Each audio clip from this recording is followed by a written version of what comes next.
Amma bu dolların qiymətinin enməsinin səbəbi nədir? O günləri Qiyməti enib dollar. 69.90. Yəni Satışdır 1.6990. Yəni göstərim kamerada. Satış 1.6990, alış 1.6960. Hə. Yəni enməsinin səbəbi nədir dolların? Hə, enməsi bu əslində dolların enməsi deyil. Sadəcə bankların əlində dollar çoxdur. Hərraclarda iştirak edirlər, pasiv iştirak edirlər, almırlar dolları.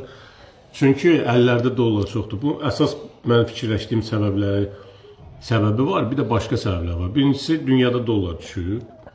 Hətta İranda dollar düşüb, Rusiyada dollar düşüb. Avropada, Avropada bilirik də, son aylarda dollar düşüb. Həm bu biraz cüzi təsir eləyir. Bizim düzdür, ölkə daxilində dolların düşməsi üçün bizim valyuta ehtiyatlarımız gərək həddən artıq çoxalsın. Valyuta ehtiyatları çoxalır, amma əvvəlki kimi çoxalmır. Onun özü elə də təsir eləmir.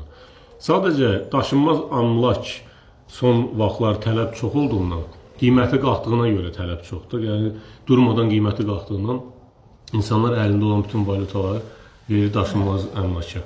Eləcə də xaricdən bizə gəlir investisiya məqsədi ilə bir çox yerlərdə, Bakının yerlərində daşınmaz əmlak başlayırlar almağa.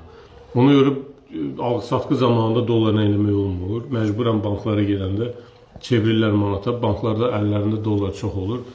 Bununla da hərraclara iştirak edib az alırlar dolları. Bu da ki, birinci bankların spredi azaldı. Spred bilirsiniz, dollar alıb satmaq fərqlərini. Birinci azaltdılar ki, dolları biraz satsınlar. Çünki manat Azərbaycanda yaşayırıq, bankların manata da mütəmadi olaraq ehtiyacı çox olur. Emməyib də dollar. Yox, belə emməyib. Dollar emməyib. Dollar sadəcə bankda dollar çox olduğundan bunu istəyirlər satsınlar, manata da ehtiyac olaraq.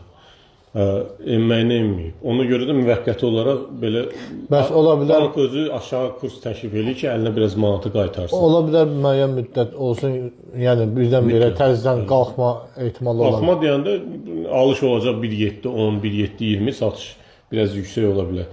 Yəni qalxmaq deyil, stabil qalıb. Sadəcə əllərdə, bankların özündə bu dəqiqə dollar çox olduğundan istəyirlər manata çevirsin. Alışı da biraz salıblar aşağı ki, tez sata bilsinlər.